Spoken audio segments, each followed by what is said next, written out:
Y'all know what it is, your boy Big Boosie, man. Street Knowledge Podcast. Y'all know what I do, man. I bring that flavor. I bring that noise. I keep telling y'all, man, I've been here a long time. I've been around a long time. I've seen a lot of things, and I've done a lot of things. But I left a lot of things alone, and that's what brought me to create Street Knowledge Podcast. Now I got to bring one of my guests up here. He's been around a long time. He's been doing a lot of things creatively through Florida, through Atlanta, from Newark, New Jersey. I mean, the list goes on with him. You know what I'm saying? He has a lot of friends in a lot of high places, man. And he actually been in that belly of the beast. And this is why we're here today, to explain to you young guys, to you young females, that place is nowhere to be. And this is why we speak what we speak. And that's why I had to bring one of my good friends here. I don't see him all the time. He's somewhere in China or Cuba. I don't know, wherever he's at. But he changed his life. And this is a guy that I respect a lot for the things that he have done, the things that he showed. Even with, we're going to get into that a little bit later. But I want to introduce you to y'all, my brother, OG Ryder, man. What's up, OG? What's good? Yeah, nah, we here, man. Yeah, man. We here, man. And I want to say one thing. I'm very proud of you, bro. Thank you. I done seen you in action, good form, bad form, and chill form. Your good form, if it wasn't me, it was either Jay Black to be like, yo, bro, chill. And it's like when you stand for something, you'll go hard for it. And sometimes, I ain't gonna lie, you'll overreact with certain things, and then, we gotta stand by you. But when we get back to the crib, we'd say, yo, man, you was wrong in that, but we never gonna go against you out in public. That's never gonna happen. But then we see you on your chill side when we somewhere just in the club, just hanging out, chilling, you smiling. Nobody will never know that other side to you. Indeed.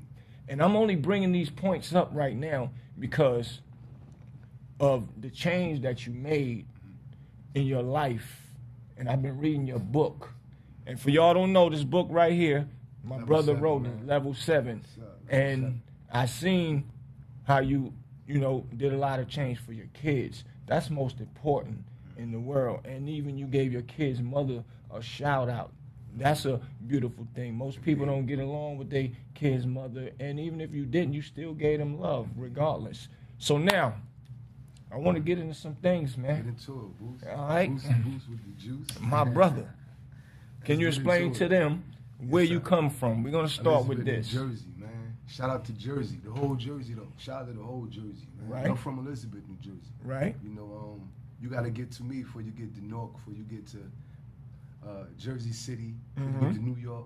You're traveling down that 1 and 9. Right. No doubt. So Elizabeth, man, we small, but we big at the same time.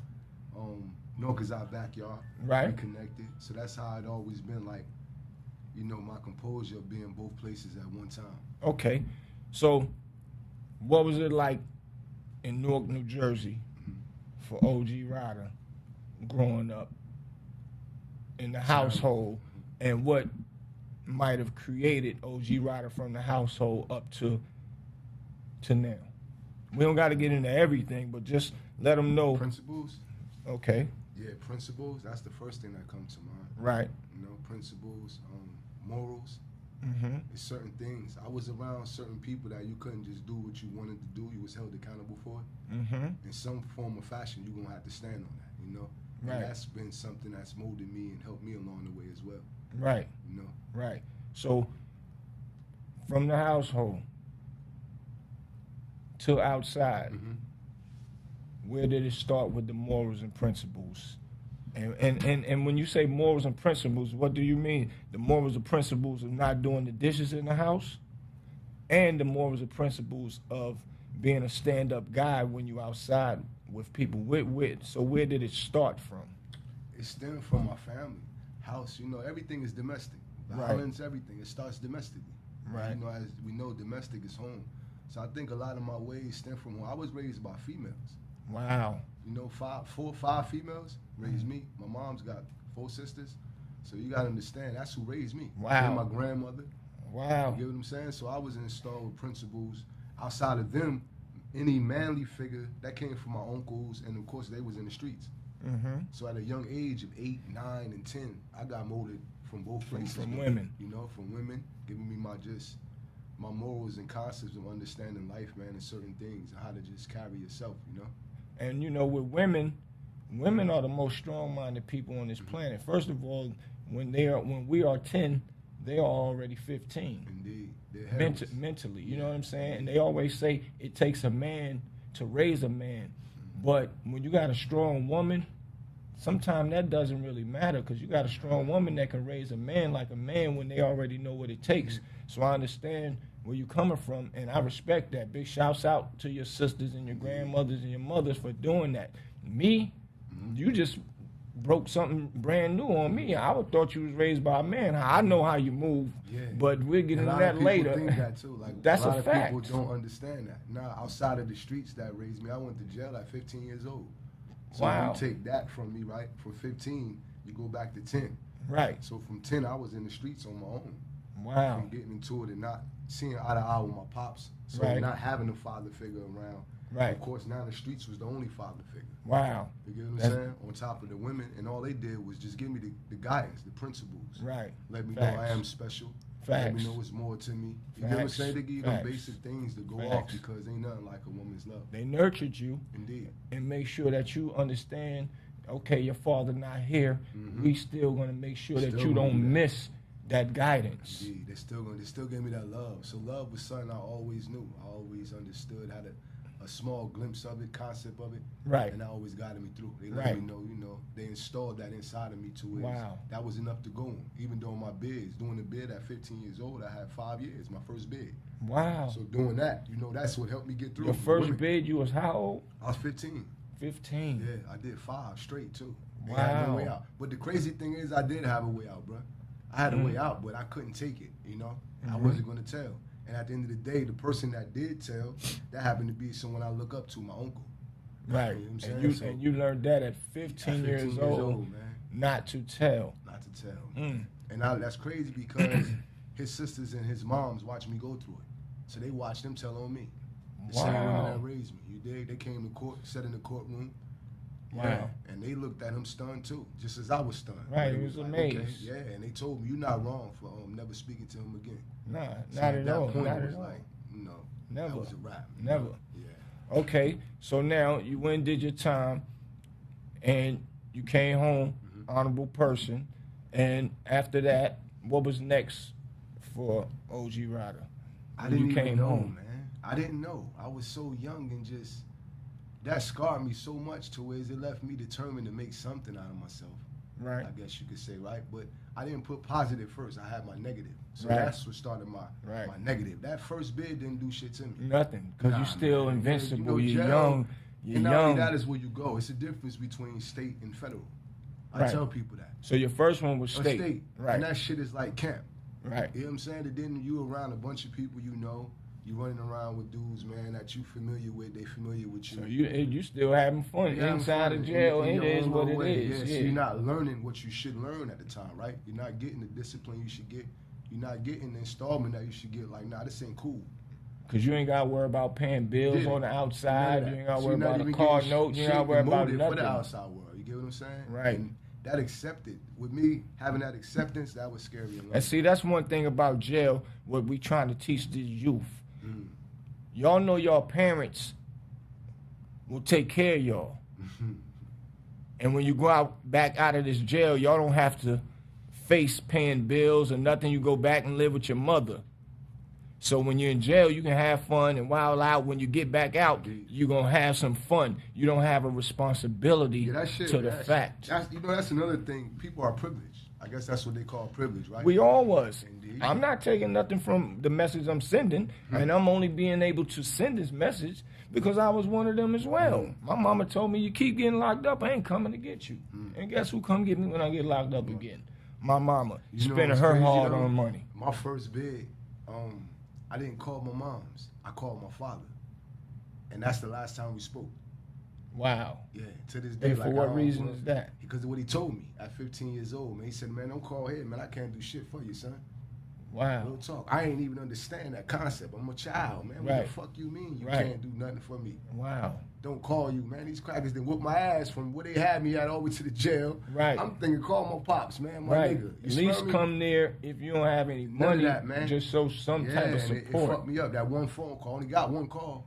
So I'm thinking, I'm going to make this call count. I know who to call. Right.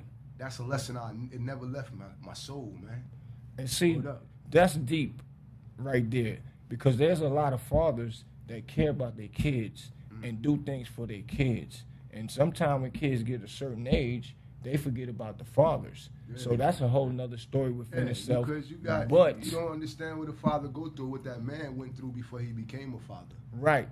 But still, when you are a father that can at least show some type of support, you would at least would have respected that part, and you would have understood. Because you would have understood. I don't understand that. To this when day, you don't answer me back, yeah, man, it's no excuse. That's no excuse. There's no excuse. So like even now that I'm a grown ass man, I still don't see the reason why I can't come to terms with sitting down with him. Right. You get what I'm saying? Right. If I could accept that, what you said at 15, right? How can I not accept it now at 30-something years old? Right. You got to just keep pushing. What kind of an excuse you taught me not to treat make? My children like that. That's just what you gave me. Well, he taught you indirectly, but that's still smart of you to learn that was a lesson, because you could have still let that bother you. And that could have scarred you to teach your kids. Yeah. I had it the hard way with that shit, man. Like getting locked up and facing 5 years, my first bid, not even knowing what's what. And then getting told that. So it's like I was on my own. Right. At that point, from that point on. Right. I just started doing the time, man. All right, so now you came home. You was back outside. You still was a knucklehead, should I say. Still a knucklehead. Right. We all been through it. So I think we know everything, and we want to come up with another plan. So what was OG's movement after that? Like, what led you into getting yourself into that big boy trouble? We're going to skip over all the preliminaries. We're going to go to the big boy trouble, what created this right here. Yeah, the streets, man. That shit, I grew up around some wolves, bro. So, I came up around people that you couldn't just talk that shit, man. You gonna have to go prove it. Facts. You get what I'm saying? Facts. You stand around them, man. Facts. Like, these is real wolves, my nigga. Not tough guys, it's a difference. Tough guys go looking for trouble. Wolves let trouble come to them, and then there is no more trouble ever again, because they eliminate that shit. Right. So you're a wolf because of how you handle situations, right? Right. With that being said, man, I was around people that always handle situations a certain way. So that led me to just leveling up in life. Right. Man, and then with the gang shit, man, that's a whole different type of realm that grabs at your heart and your soul. You got fake gang members and you got real gang members. Right. It fucked me up so much, bro, that I became so much involved and real and wanting to be so much real, not wanting to break a rule, that it took my whole goddamn mind frame, bro. I was gone. That's what led me to this level 7 shit. I was accepting life. I was accepting the death penalty. This shit I had to face though. So God challenged me, like, you can face that? I get to Florida, Tampa, Florida. Lock my ass up, face the death penalty. It just started getting worse and worse as I see myself accepting this shit for what it is. So to be real, right? So I want for my audience, I want you to break it down what you was just saying. What made you feel that so basically you felt that what you was doing once you signed up for that, it wasn't right to actually do that, because the fake part of it, you believed they was real, and you would have jumped off the roof for your loyalty, because you was raised with morals to make sure that you protect what you believe in. Indeed. And they was not. A lot of they wasn't holding it down for you. But my circle and what I was around, they were. That's what made me gravitate to them more. I come from a different cloth, bro. I sit back and I watch now how, a lot of sets get washed up or get locked up together and they start telling each other. Right. I was fortunate to be a part of what I was a part of. My family, man, that shit was deep. It opened my eyes to a lot. So it came with a lot of discipline in itself too, because you're Right. playing with some big dogs now, with some steppers. Right. You ain't playing with no people that Right. just want to act like they wearing the flag and be cool Right. for a female. Fuck all that. Right. You want to play? Let's play. We out here for real. Right. So getting in that league, I didn't know that it would really become okay. It don't stop, nigga. You gotta keep going, level up. Yeah. You know what I'm It's saying? I like don't telling know. a Yeah, lie. You can't gotta be tell playing. another lie. There you go. To keep up with so that when you lie. doing real shit, you gotta keep doing this real shit, you gotta right? keep Keep rolling. putting that work in. You gotta Yeah, keep yeah. stepping. Don't stop. Because if you're doing it good, Real they're going talk. to call on you to do another one There you good. go, man. And if that's what you mean, when you really mean this shit, it'll show. Like a lot of these dudes just talking that shit, man. You ain't did no time. Mm-hmm. You know no time. Mm-hmm. It ain't about doing time. You smart if you got not you got away with this shit, right? Mm-hmm. But it's one thing to get away with something, and it's one thing that you actually never did shit. Right. That's why you ain't doing no goddamn time. Right. You ain't fooling me, motherfucker. Yeah. You know what I'm saying? You ain't really did shit. Yeah. If you did enough of that shit, my nigga, your ass gonna sit down. And that's where it led me. Sit your ass down. And a lot of them, they just get lost mentally and keep trying to having prove a to point. do and keep having to do. And then when the police sit on the side and write up, oh, he did that, or he shit add did up. that, or he did that. Jacket become and worse, man. they even forgot about all the things that they did until they sit in that interrogation room and they bring it all back to them and they be like, oh, You know what hurts the most? How they than remember getting, that? You know what hurts more than getting told on? Getting told on by a family member. no, that's a fact. You know what I'm saying? I had to realize that when I experienced that. That's I a thought it's fact. one thing to get told on, right? Cool.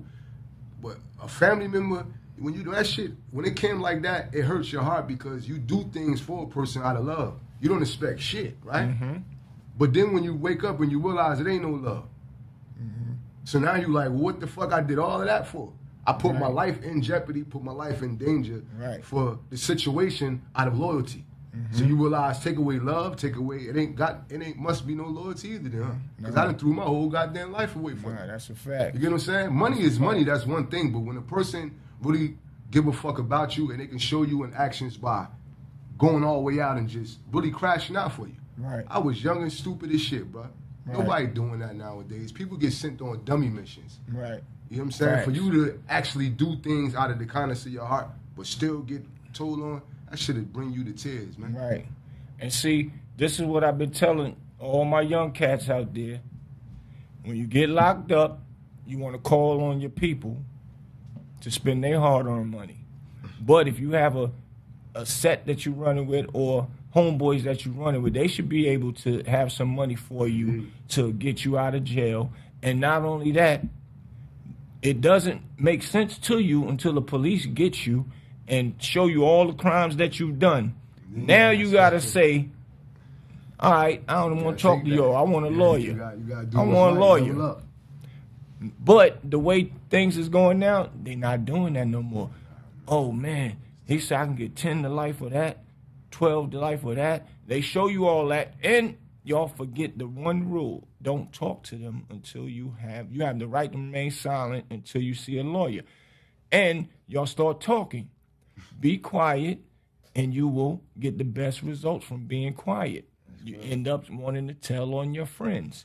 And that's why snitching is never good, meaning don't do a crime if you can't do your time. But if you do a crime, make sure that you are able to hold it down and man it up. I got a man sitting right here next to me, was a young boy, 15 years old, telling you, and it's right here in this book. So he can't make none of this stuff up. And he's very well known. So everybody getting ready to see this all across the podcast world, and they'll call him out. And I know that's not going to happen. Shout out to Level 7, they on there, man. Nah, that's a Shout out fact. to North, man. Shout out to Avon. Shout out to the A. Shout out to everybody. New direction. Each one teach one. Yeah, of course. We held accountable for what we say, man. Shout out to everybody that's tapped in, man. Nothing but love. I see you, Capri. Yeah, tell Capri what up. Of course, man. My Nothing but bro, love. what up? That's big bro, man. He taught me a lot in this game, man. No doubt. Positivity-wise, you know? And then, so now I want to know, so you've been through the trenches. You know, we're going to skip over it because basically you broke a lot down just now about showing loyalty when you were up under that umbrella and you didn't get to reciprocate the love back. So now, what was the breaking point for OG to say, man, I'm getting ready to change my whole life and do something better for me. When everybody turned their back on me, bro, when I was facing that death penalty. Wow. Real talk. Yeah. That shit broke me. And it's not that what I was facing that broke me. I was accepting of it because I know what comes with the territory. Right. But it's the people that I thought was my support system. Right. You get what I'm saying? Right. That shit was like, again, I'm in here for these people. Mm-hmm. That broke me down, like watching these motherfuckers not even come to court. You know, family members again. Right. So it disturbs you to a point where it's like, man, this ain't even worth it. Right. You start realizing like it is more to me as a person, as a man. Cause y'all come for me and help me when y'all need me to do some bull crap for you. But when I'm here behind these walls and I need you to come just to court to show some love, their favorite excuse is, you know, I couldn't come, bro. The police have been on my neck and da-da-da. What you mean you couldn't come and I'm in here behind the walls? Your name ain't in nothing. I didn't implicate you in nothing. If the police was thinking about you, they'd have been at your house already. And it ain't even about you implicating them, meaning if they was worried about you the same way they didn't know about me, they came looking for me. But they have an excuse for not being by your side. And that's what these young cats don't understand. They think when they wake up every day, they see their homeboys, oh, we going to look for the ops today. And the 5 people that's with them, maybe even 10, when y'all get caught, maybe 2, 3 of them might hold it down with you. But the rest of them is going to, they telling, and they're going to disappear on you. And then you done. But facing that, you know, it helped me man up. It helped me grow up a lot. Because I realized, like, this ain't nothing to play with, bro. You might never see the streets again. So I remember sitting in them cells a lot. All your life. Yeah, I remember sitting in that cell a lot, like, just thinking. That's all I used to think. Like, dang, how the fuck? Never again, that's it. Not one more time. You know what I'm saying? And that shit, it hits you every day looking at them walls like, this is real. Yeah. You feel me? So now you know, okay, this is where everything you've done, this is what your end point is. This is where it gets you, right? That's deep, man. You can continue to do this. Right. Or it's like, you know it is another way. Right. You know what I'm saying? Let's try something different. Let's level up. Right. And that takes me to level 7. You get what I'm saying? Your mentality change, man. The way you start looking at things change. And it starts with yourself first. The way you look at yourself. Nah, no doubt. I mean, if I can do all of this wild shit and create this much uproar, I figure, why can't I do something positive? And create an uproar. And create an uproar in a positive manner. Right. Because you got brains. It starts with you. And that's what I want my young people to know out there. Y'all got brains. When I was locked up, I watched people make chess boards for us to play chess on because they wouldn't give us the boards or they was old and raggedy. I watched people make beautiful cards. They draw the picture. It looked just like a card that you go buy out of a Hallmark store. It ain't just as good. Don't get it twisted. But they make it just as pretty and beautiful. And they'll sell it to another inmate for him to send home to his loved one. I watched them take a comb, take a razor blade out of a razor, put it into a comb, and shave people's hair and get a haircut looking just like his and get the points just like that. Creativity. I watched him take a Walkman motor out of a Walkman, take those paper clips and unfold them, sharpen them up at the end, put it to that the Walkman motor, and they go up and down fast. And they had ink sent in from jail. However they got it in, I don't know. And they created a tattoo gun tattoo on my body from in jail. You know that? And that shows, so that's what I'm saying, bro. Every tattoo. I ain't never getting If you could think about that in jail, shit just like this. Everyone, look at them. While you outside, you could think about official tattoo. Facts. But you know, that's creativity. You could think about something when you out here free. But when we out here, we forget about all that. We want to go out and do mischievous stuff and crazy stuff, something going to bring us quick money, or we want to follow the Joneses because Greg over there got all the girls and he getting some money selling whatever he's selling. I want to follow that. But all money ain't good money, man. And use your brain to create something smart. And now we got too much technology where you can sell all kind of stuff on the internet. Man. Yes. That's real. That's a fact. So now, Benj, you spoke about the book. I want to get into the book. Y'all see this book right here. Y'all see the book, Level 7. Now, Level 7, man. It's levels to life and mentality. Levels to life and mentality. Y'all see it, man. Levels to life and mentality. I want to read one off of this, but first of all, I know what made you want to do this book, but what made you have, or should I say, because I know you move around a lot, you do a lot of things, you do a lot of parties, you know a lot of artists, so you travel, hold them down, things of that nature. What made you say, I'm about to sit still and write this book? Because it's very important to do so. My truth, man, my story. I got tired of just sitting with it inside of me. You know what I mean? It was like, I got this explosion. I got to put it out there. And not on top of that, I wanted to some way articulate what was happening inside my mind, what I was thinking. So I wanted to just bring it to film. And that's what led me to, creativity, thinking, how does this look on film? Right? How does this look? When you look at something like Oz and you take something like that, right? It depicted our story, but not as much as we can go. We can go further, right? So this book is about to be a TV series. A TV series. Yeah.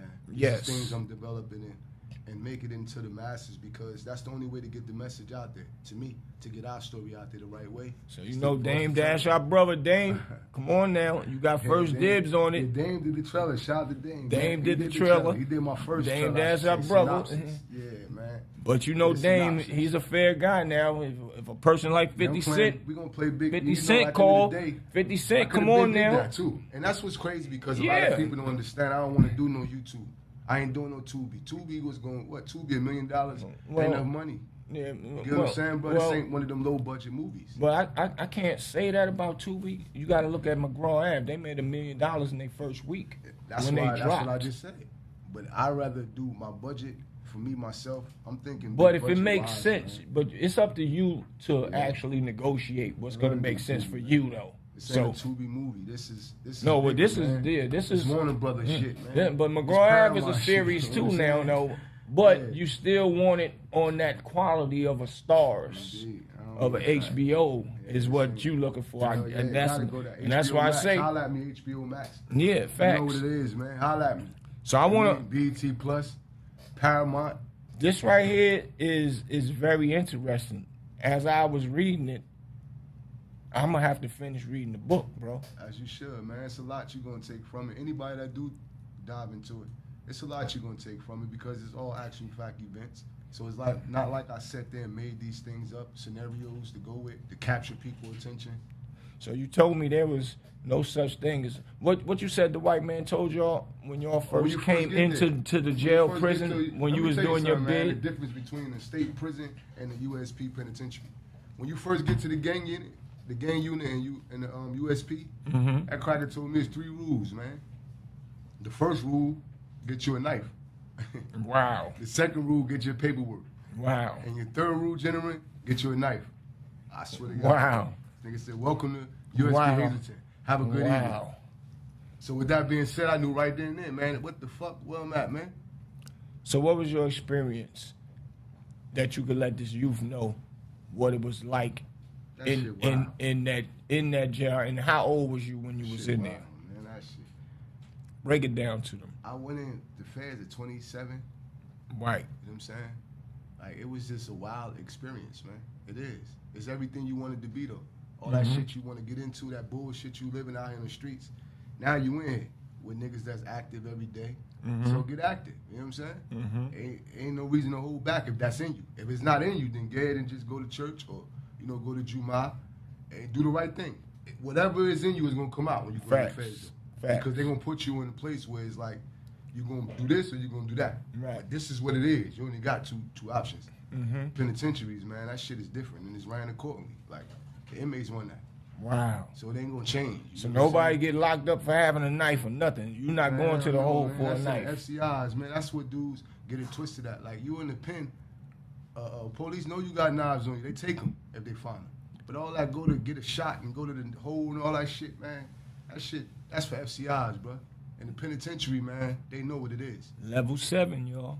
Level 7. I want to read something real quick from something that caught me, man. And I want you to explain to them about this, but we're going to get into that. And it's page 4 whenever y'all get his book, man. To myself and all those I met along this journey, we deserve to feel what peace of mind is about. I encountered so many setbacks and obstacles, but after every difficulty, there is a relief. This is my truth and nothing but the truth that I have lived and survived, never told or folded under pressure. Straight like that. You was 27 years old? Straight like that. Okay. Even when I watched others tell and fold on me. I was 15 years old when I caught my first one. Your first got one. told on into. I followed a code. Notice the word code, y'all. We're going to get back into that in a minute if y'all watch my last episode with Miss T when she said there's no code. Ain't no who? No code. We're That's going to like get into saying, that in a goddamn second. Jesus. Right. I followed a code that only very few live by to this day, which introduced me to alchemy. We all must change because of its levels to life and our mentality. Rest in peace, Jalil. Rest in peace, Lee. Rest in peace, little brother, man. A.K.A. Diesel. Man. Rest Diesel, in peace, man. G.R. Free Diesel, David man. Allen, A.K.A. Duke. For real. A true legend who paved the way and sacrificed his freedom by standing on the principles and morality of truth and innocence, yet suffering because he is a black king. And see, I wanted to read that off because I want people to understand, man, that there's always a code. It's been gone because of the fact of nobody get killed no more, which we don't want nobody to get killed. We want people not to hustle, sell drugs, and kill people to get caught up so you don't have to go and snitch. That's why I had to break that part down and understand the man sitting right next to me so y'all can understand his true thoughts of what you're about to read in this book right here. So I want you to break it down, and I want you to talk to the camera for me, man. Mm-hmm. And give it to the kids about some of your prison experiences with young cats that came in there. Some guys you might even had to save. Some guys you might even met in there to this day that changed their lives. And, you know, that is out here doing positive things and making things happen for the better, such as yourself. I want you to talk to the audience real quick, man. What you're saying is absolutely true, man. Like, at the end of the day, it's a whole different world. You get what I'm saying? We don't really know that world. We don't know that world. They don't show us this shit on IG. They don't show us this shit on Viral or Facebook. They don't do that. But what's really happening is it's a world that they hide because so much goes on inside, man. It's a lot that, you know, they try to depict within movies, within film, but you can't really depict it if you ain't live it. Like, it's easy to speak about things and make things up. But when you get into the heart of it and you really experience it, it's something like you don't really want to experience and go through twice, man. It's uncalled for. It don't make you a tough guy to even go to a penitentiary or even go to jail, period. And that's the narrative. Like, you got a lot of programs out here that's pushing that, a change, a difference.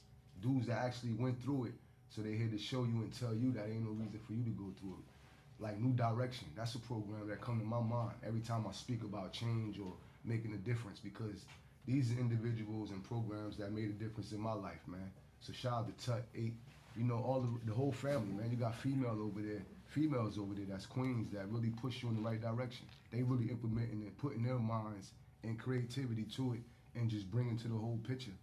But when you look at the penitentiary life, it's a graphic that you really don't want to get into. Facts. You know what I'm saying? Because that's a the fact. things you're going to see, the things you're going to go through. That's a fact. It's like streets, bro, in its own sense. Everything goes. It's a wild, wild west. So it's like whatever you want to experience, you're going to experience. My first day, I experienced a white boy getting burnt up. Literally burnt. I ain't know your ass can get burnt in jail. Wow. You get what I'm saying? I watched him get burnt down to the ground, like gasoline. Wow. Real shit. All over, he had a tattoo on his neck, and the tattoo wasn't supposed to be there. So, you know, when you behind the wall, there's certain gangs. Right. White boy, if you're a white boy, you're gonna be in one gang, that's it. Right. You know what I mean? The Aryan Brother Nation, that's that. They don't play acknowledge, that. they ain't acknowledge nothing. Skinhead or nothing. Or they take your head off. Wow. So with that being said, he comes in, he got a green clover, like, you know Right. what I'm saying, on his shit. Wow. They didn't accept that. So they told him, you gotta get that off, we're gonna burn it off. Wow. Man, I didn't know that, you know, and I learned this too in feds, in the prison system, in the penitentiary. What you say, you got to stand on. Yeah. You feel me? That's a fact. So when he told them that, they stood on it. 24 hours later, man, I'm brushing my teeth in the morning. I see about 9, 10 white boys just come through the door when they open the door. Right? Mm-hmm. I'm watching them. I see them go up to his cell. The same white boy cell. And once they got up there, that was a wrap for him. Wow. You know what I'm saying? They threw nothing but straight. They threw nothing but gasoline on his ass, bro. Wow. Straight like that. I didn't even know you could do that. Like, I'm watching this shit unfold, how they did it. As soon as they got in the cell, he's still sleeping. It's like 5:30, 5:45. Wow. Yeah, he's still under the covers, man. They gushed his ass and then lit him on fire. And then they just stood in front of the door, so he couldn't run out the door. He trying to get out of that bitch on fire. Wow. Get out of there. Wow. Don't get out of there. He could have. I'm thinking to myself, he could have hit the toilet or something like that. Got some water, but I guess that ain't gonna help though, bro. Nah, it man. might have helped his head. The element of surprise is a motherfucker. That's bro. a fact, bro. And I watched him just like, that's it, back and forth to it with no flames. I said, God damn. Wow. It's my first day here, man. I wake up in this shit. Wow. I said, yeah, this is hell, man. Wow. It's hell. Don't get no deeper than that. You know what I'm saying? So the things you experience walking into there, you realize like this grown man shit. So tell them where we can get that book from, man. Man, you gotta hit me on my DM, man. Hit me on OG_THE #1, the legend, and you can just let me know where to ship it to, and I'll get it to you. We also giving out our free T-shirts, man. You get your level 7 T-shirt. Oh yeah, but y'all can't You know, get this level one. 7 This is a one movement, mine. man. This shit one is a mine. movement, man. This mine's right here, You know brother. what I mean? Shout out to the whole movement too, man. We worldwide. This We mine's right started here. from Jersey, you know. It's That's where going we on my stem next from, man. episode. I gotta rock this one, Of man. course, man. Because you know this type of movement is what's necessary, and this is what I've been bringing, and this is what I'm gonna keep bringing, for real. And once again, it's a privilege for me to meet TMG Studios. This is powered by TMG Studios, and this is not a game. And you know, I spoke with them the other day, and they getting ready to back me 150,000% because of the things they doing. Somebody got a charger. And we getting ready to bring, that to the forefront, man. Yeah, we have to. We getting ready to bring that You to the gotta bring forefront. everything in. That's what this shit is about. So, this is what I want to do real quick too. Yeah. I want to. I gotta smoke. I gotta smoke. Let me see. Not what you smoking, brother. Not what you smoking. I understand. He looking at me like, oh man, word. He's ready to say, God okay, damn, okay. brother. Nah, you know I can't smoke that. Mm-hmm. So, I want to start off with the Zopound. Okay. Muzzle. I know you are very familiar with Zopound. I know those Zopound is a brother to you. Indeed. Shout out to Macazoo, man. So Shout out to let's Bruno speak Mali, about man. that. Let's speak Shout about out to Big B. You know, the whole little Haiti, man. right. All the real rights, man. My family, man. Welcome me with open arms every time I'm touched down or am I not in town. You know what I'm saying? It's just always love. So shout out to them first and foremost. Little Right. Haiti, man. Right. And I had to bring that up because you hear about these brothers in whispers. You know what I'm saying?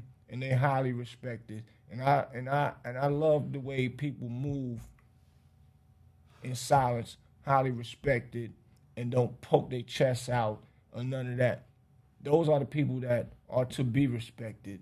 And, you know, we need to learn from people like that because you don't have to poke your chest out to get your message out. You don't have to poke your chest out to, you know, establish things out here in this world. That's So- what a lot of these people is getting misconstrued up at, though. Right. Like, a lot of them, these dudes do that. They get the podcasters and they get these platforms and they poke their chests out, seems like. Instead of really just trying to direct us or lead us in a certain way, right? Or even bring one another on and each one teach one type mode. They Right. tend to just poke their chests out, man. And a Right. lot of them, I think that's just really, it became a symbol of a way to just, it's like when you was bullied in school. Right. A lot of these dudes that's on podcasts, man, I learned that shit, Boost. I know a lot of them they personally. like the police. The Yeah, police and then was- at the end of the day, they got bullied in school. not all of them, Not they- in school, but a lot of them got bullied in the streets. So now they made their transition into that podcast where they could shoot back at you and shoot you down because they got a lot of followers. Right. You know what I'm saying? Facts. But you can't take away what happened, though. Facts. You know what I'm saying? So I start peeping that, man, and that itself made me like, I don't really want to fuck with too many interviews, man, and I ain't really too on that. Certain ones I do want to do on purpose, though, because it's like some shit getting out of hand with a lot of people. So it's like, damn, I'd rather just get that to you in your face, man. Well, that's why I had to ask you, because I know those is your bros, and you speak highly of them Indeed. for a long time, and so I want that to be known. Mm-hmm. Brothers like that don't poke their chests out; they just man. They do them, and they move accordingly. Yeah. So now, speaking of podcast people, you broke a few things down to me about the academics guy. I don't know. Man, fuck academics, man. I've been watching this podcast. Yeah, and fuck Joe Buttons, too. These two motherfuckers that claim they from Jersey. And at the end of the day, academics like, from Jersey? Yeah, man, what was supposed to be from Mars, some motherfucking way. We ain't claiming them. We ain't from okay. Jersey. Until they claim us, we won't claim them. Right. I don't mean that in a bad way. I mean it in a good way. Like, fuck all that sucker shit, bro. If Joe you got a claimed platform, Jersey before. Man, fuck Joe, too, man. He ain't on shit. How you claiming Jersey? What he on? You on sucking other niggas' dicks. And you worried about listening to another man's CD and criticizing his work, his art, how he feed his family. Talking about we ain't Drake. on that shit. He do that to everybody, man. Fuck that nigga, right. man. You smell me? If you want to do something, you got an artist in the backyard in Jersey. Where you from? Jersey City. Right. Albie Al, nigga. Right. One of the hardest out. Right. You smell me, my brother? Albie Al. Yeah, if you want to critique something, critique good art. We brought Albie Al to Raleigh, man. Albie Al had him singing his song, and that was, what, 4 years ago? He don't want to critique that, though. But you want to critique everything else. So I don't respect him, man. I don't respect nothing about you. That's sucker shit, my nigga. That's at the end of the day, like, you can do things the right way. It's the right way and it's the wrong way to do shit. You're doing shit the wrong way, man. And you're doing it on girl time, so I can't support that shit. Yeah. And I look at it as, I like to big people up when they doing things. And, if certain things don't sound right to me, and most people do it for shock value, algorithm value, and to bring attention to their podcast. If I gotta do it on that note, I really don't want to do it. Yeah, I'm just the person doing the interview. These two niggas that you gotta understand too, they can't come back around really. They can't come in certain parts of Jersey. Oh, okay. You gotta understand that too. These two motherfuckers, I repeat, you can't. They talk that shit, but you ain't gonna come. If I give you an address, they ain't gonna pull up on this part of Jersey. You see what I'm saying? Right. But they go to this part of Jersey, motherfucker. That don't count. They know and I know. You ain't coming your ass to certain parts because you ain't sit down and get your face right. So all that old podcast shit, have your followers, have your likes. But that don't mean the city embrace you like that, man. You can't. You gonna feel uncomfortable you come around certain parts. Right. So what relationship, or not even relationship, what interactions that you had with academics, I've been on his ass, man. We've been on his ass. I say we because the family, like, you smell me? We've been on his ass, man. That's how we move, man. What'd he do? He did goofy shit. This was back in the day, my brother Albie Al, when he first got started, rocking, right? Right. This country ass nigga got asked a question, academics. They asked him, so, you from Jersey? He was just getting on. Then you got a lot of hot artists out there in Jersey. Mm-hmm. So who would you say is hot? This fat motherfucker gonna say, hot. I mean, I don't know, really know nobody in Jersey off the top of my head. Like, what the fuck you mean, homie? Wow. Yeah, what type of medicines you taking? Really? You dig? So we checked that right away. Now we start getting at him. He know the shit. You know the real, man. Gladiators, nigga. Don't act like you don't remember this shit. This is the truth. I ain't on that capping shit. I'm not on looking for followers or none of that. You can't go follow me, though, because I'm going to keep giving you the real. You dig? But on some real shit, bro. So we get at that situation, right? That fat nigga at DJing. See, nobody asked him why you became a DJ. Right. Why you became podcast. Before that, he was DJing in clubs in Jersey. Right. Remember the fat nigga? Right. Man, his ass got chased by one of them motherfuckers. Never again appeared. Never again. He went low for about a year. Who chased him? Gladiators chased him. Ain't no secret. Nigga, every blood in the city was on his fat ass, opening his mouth that way. Wow. You don't disrespect us like that. Right. How you don't know, bro? All this work, bro, putting in. Right. But see, you know him for the negative. They know him when he on the news or when he in the paper. Well, you don't know none of the positive he doing. You don't know about him feeding none of the communities and taking care of little niggas. So at that point, we realized, like, oh, he started then to try to get followers, and you did it trying to step on the city neck and pick someone from the city. Right. When they asked you, simple and plain, man. They got a lot of hot artists out in Jersey. Who you going to, I don't know nobody. Man, you tripping. Well, when you brought Albie Al down to Raleigh, You said, Boots, I got to work the hottest artist out of Man, Jersey. my nigga fire, and I'm man, like, well, man. let's do it. If you say hot, You see what he came. you don't mess with everybody. No, I don't. And when he came, you bought Money Man.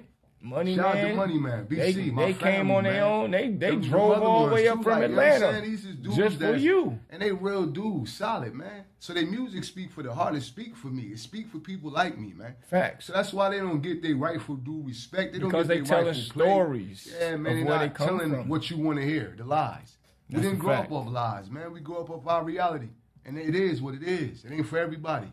And I'm gonna say this: when Al was coming in, he had about 50 with him, 50 Man, you know how we people coming, with him, man. right? You know how we coming, man. And we Nobody was rocking waiting like for us, him, bro. and the security tried to give him a hard Man, time. let's get this understood, bro. And his team was Let's in. get this understood, bro, so I can make this right now. And let's You know, understood it then. from Florida to Atlanta to Jersey to New York, anywhere we pop out at, my nigga. If you want to come with 20, we can come with 50. You come with 50, we come with 100. Point being is, ain't nobody fucking with us. And that's just on everything. The movement too strong. We do this shit. That ain't being arrogant. That's just calling a spade, a club a club. Well, I'm gonna just keep it 1,000 with you. When he came, he was in the front, and they had about 50 with him. And I don't know the exact number, but it was a lot. And he was standing in the front. Security was giving him a hard time, and his team was ready to act up. And first thing he was just like, "Nah, y'all hold." They respected. They respected what he was saying. And my point to what I'm saying to you is, he was humble as ever. And I ain't get to meet him. I was just standing there. That's my first time. I'm just watching what was going on. A lot of humble as people ever. take kindness for weakness. And that's what it be leading to, man. But the security, they respected how he was coming at them. And he didn't act all crazy. And he probably could have waved the finger and did whatever. Got that done, went in, got on stage. When it was time for him to get on stage, right? This is my point. When he got on stage, you introduced me to him. Indeed. You told me who he was. You told me that was a good look for him to come. When he got on stage, the crowd, he started singing his records, rapping his records. They all knew. The crowd knew this guy records, man. You know, bro.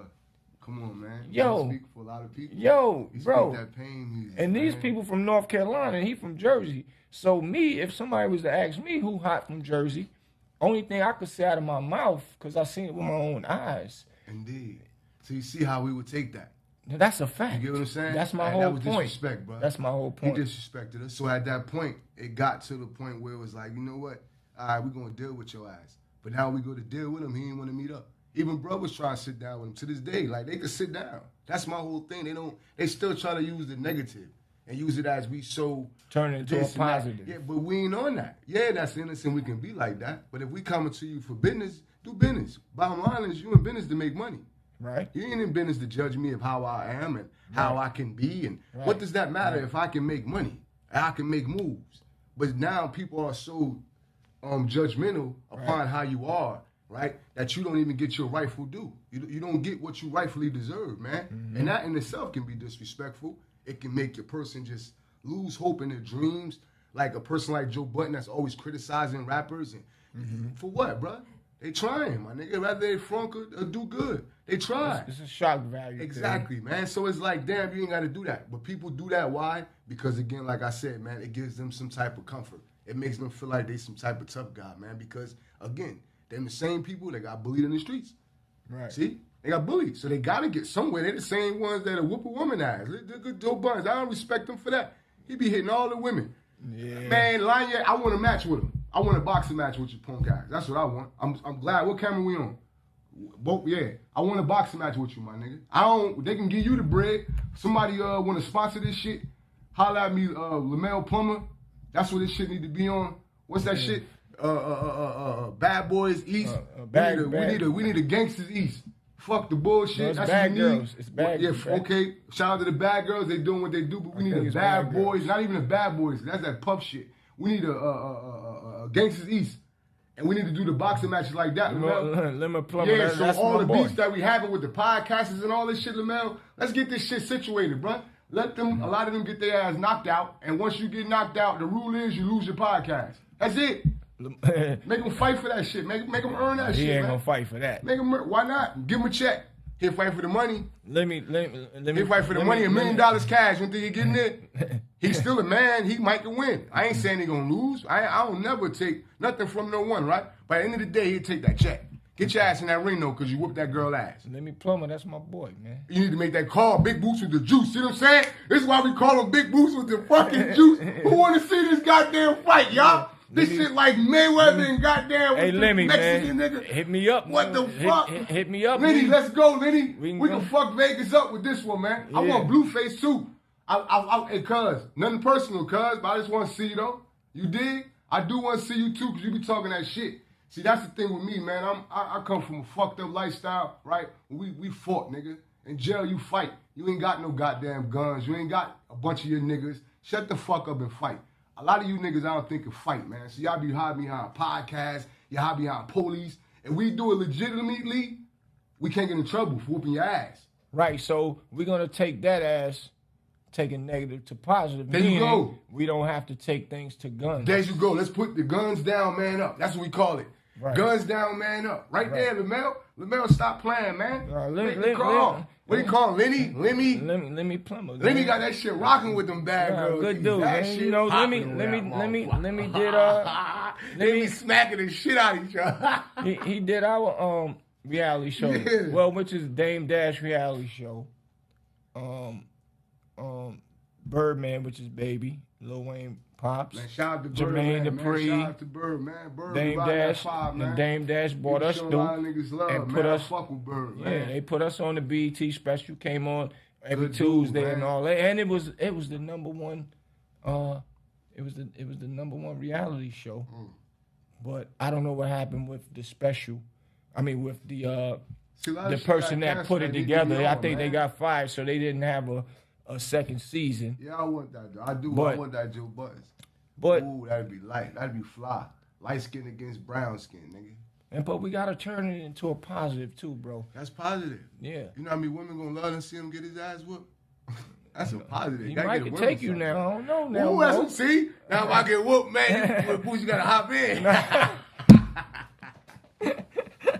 Hop in, bro. I don't know now. Joe act like he ain't no punk. Joe said he got that. That's right. And Academic said people been. He said something. He said something to some guy recently.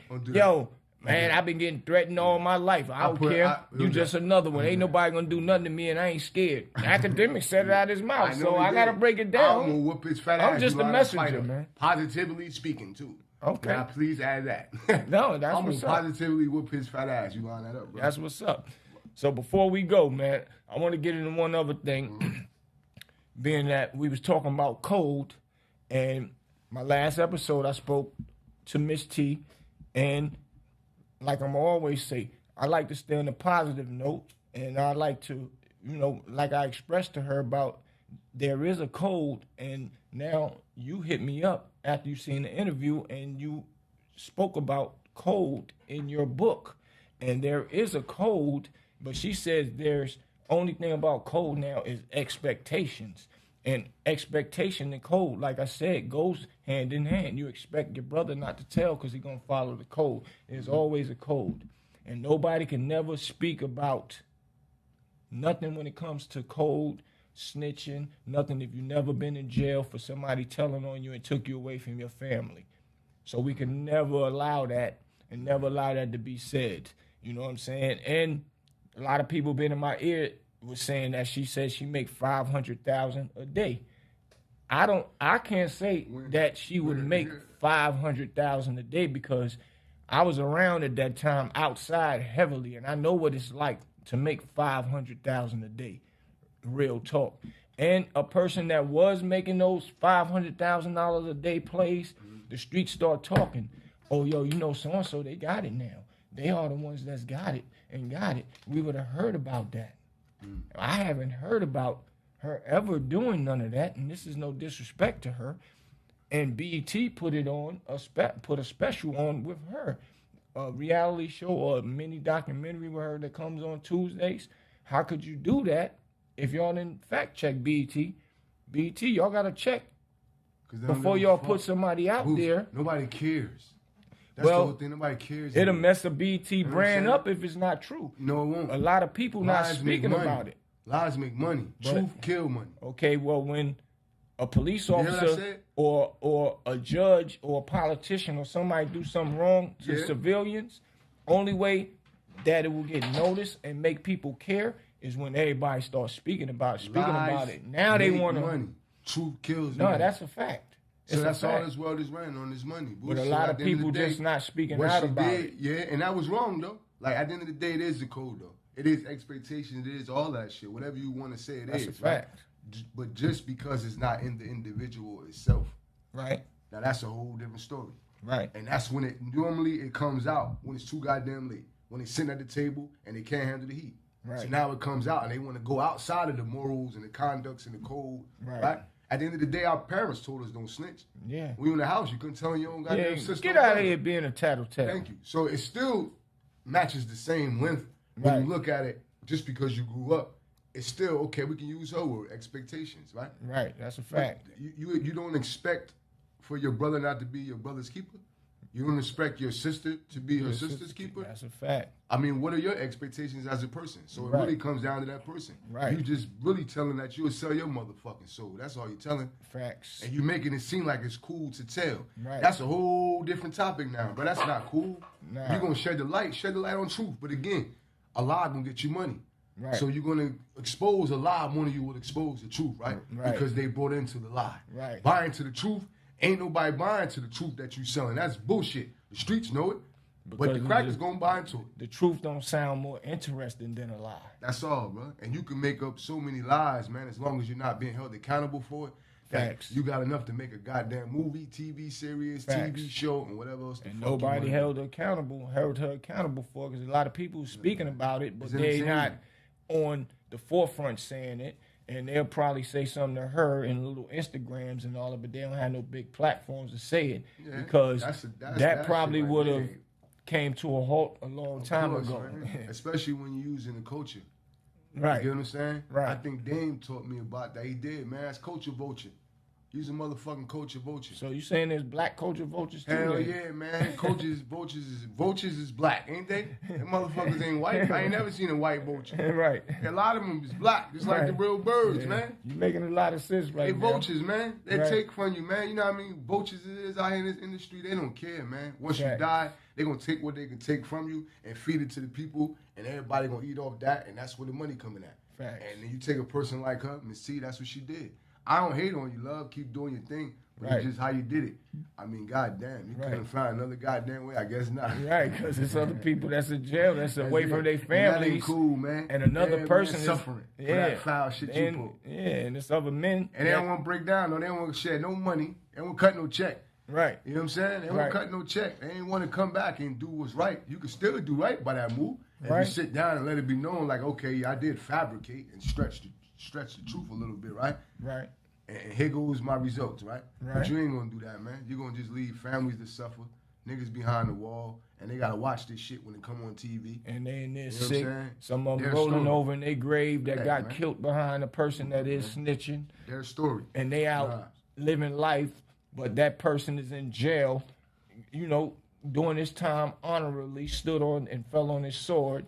And gotta hear a person make an excuse for it that never been in jail, and nobody never told on them to take them away from their son, daughter, mother, and all of the above. That's not right, and it ain't fair. And real men like us is not standing for it. And we're gonna speak up. And if anybody out there that backs her up on that and is mad about it, y'all way out of line. That means y'all would do the same thing. And if y'all mad at me because I speak about it, then so be it. Y'all just be mad, man, because I'm going to always speak what's real. And I'll fall on my sword while I'm outside. And I'm going to stay outside when I'm speaking right. And that's just that, bro. But Street Knowledge Podcast, y'all know what it is. Your boy Big Boosie, make sure y'all subscribe. Hit that notification button. Hit them like buttons. Hit them like buttons, because we getting ready to go back into the algorithm, man. For real. I got one of the biggest. I got one of the biggest networks behind me right now. This is why this is needed right here, man. That's a fact. You know what I'm saying? TMG. Shout out to TMG, man. They gave networks. us the platform, man. Yeah, they behind me now, man. people out there just doing all types of shit, man. It's like, come on, man. The home, let's stop this shit, man. The home of street knowledge, and we only gonna bring y'all that knowledge. Real, and we got other podcasts that's here with TMG, and we're getting ready to broadcast them live. So y'all get ready, man. Y'all get ready. We about to do some big things right here in the studio. And don't let this one set fool you. Got plenty of them right here. TMG Studios, your boy Big Boosie, Street Knowledge Podcast. Make sure y'all hit me up on my IG, The Real Big Boosie, at The Real Big Boosie, BOOTSIE. So y'all get it twisted with Lil Boosie. Yeah. Respect the Lil Boosie all day long. Big fan. And make sure y'all hit me up on my Cash App, $ Bernard Riggin, RIGGIN. Y'all will see it in the description, man. I'll see y'all later. Street Knowledge Podcast, your boy Big Boosie and Big OG Ryder signing out. Make sure y'all hit them up and get this book.